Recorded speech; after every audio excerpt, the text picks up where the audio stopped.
And then the sentencing phase of the trial came, and the only two choices were life or death. That was it. And there was one man on the jury who just wasn't convinced that I should have been convicted and wasn't going to allow himself to be bullied into agreeing with everyone else to sentence me to death. And it was as a result of his integrity, standing up for what he believed was right, that my life was saved, really. Because when we went back in, as a result of not being unanimous, the jury voted for life. But the judge overruled them and gave me death anyway.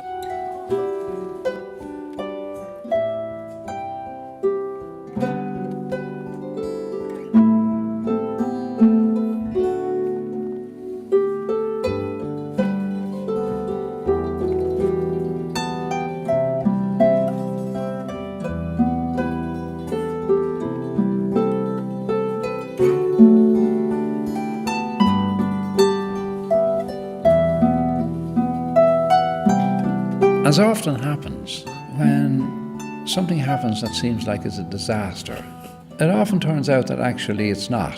That while it might be terrible and it might be disastrous at the time, it teaches us a lesson. We can turn it into something very positive. And so what happened in our lives, what happened in my life when I went to prison and I was wrongly convicted, I was filled with anger and bitterness. The reason I turned to yoga and meditation wasn't through any high spirituality on my part, but simply I knew that I had to learn how to relax. As time went on, I began to realize I was getting help from somewhere because I'd no background in law. I left school when I was 13 years of age.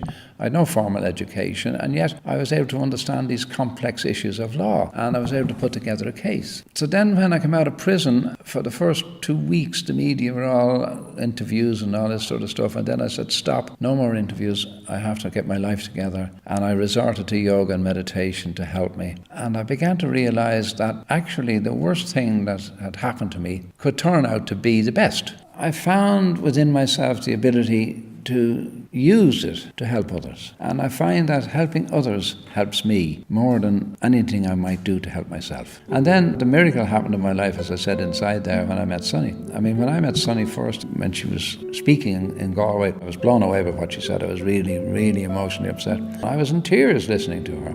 And she said, and how did you get through so well? And I said, yoga and meditation. And she said, wow. The first thing I did when I got back to Galway was go out to the shore, strip off and jump into the sea and wallow in the sea. The ocean kind of cleansed me of the stench feeling of the prison. The first thing Sonia did in Florida was to do the same thing. So we found all these similarities with each other, and we grew to like and love each other, and so here we are, you know. They sent me to the women's maximum security prison in a building completely isolated from the rest of the prisoners. I spent the next 5 years in solitary confinement, and no one was allowed to speak to me. I wasn't allowed to associate with any other prisoners. I only got out of my cell twice a week for a brief shower, and then they would take me outside for about 15 minutes in a courtyard with a guard, and then take me back in and put me in my cell for another 3 or 4 days. At first, I was confused, I was angry, I was frightened, I was completely at a loss as to what to do. I was surrounded by people who hated me, and hate is a very strong emotion. I had never been hated before. I realized that if I stayed that way, the way they wanted me to be, in fear and anger and confusion, a prisoner waiting for them to decide to take my life, that I would be dead inside before they even killed me or figured out that they made a mistake. I realized that I had to do something to get rid of the anger and the frustration and the fear.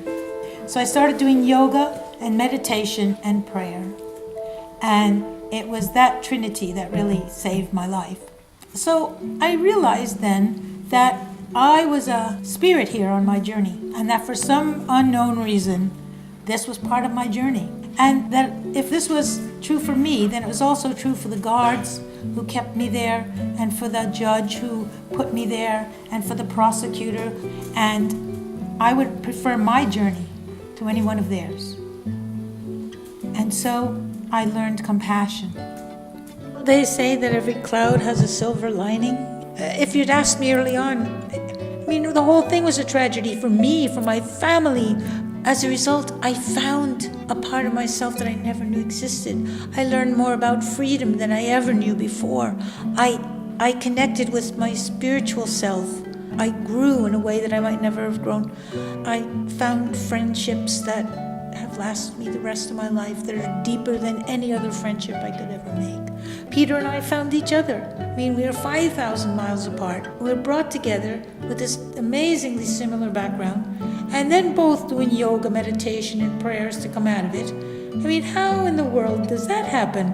So we realized, of course, that this was meant, that it was the guardian angels that had brought us together. And then we're able to do this wonderful work to help other people. So without all that, we wouldn't have been able to do this. So how do you know? You know? So there's always hope.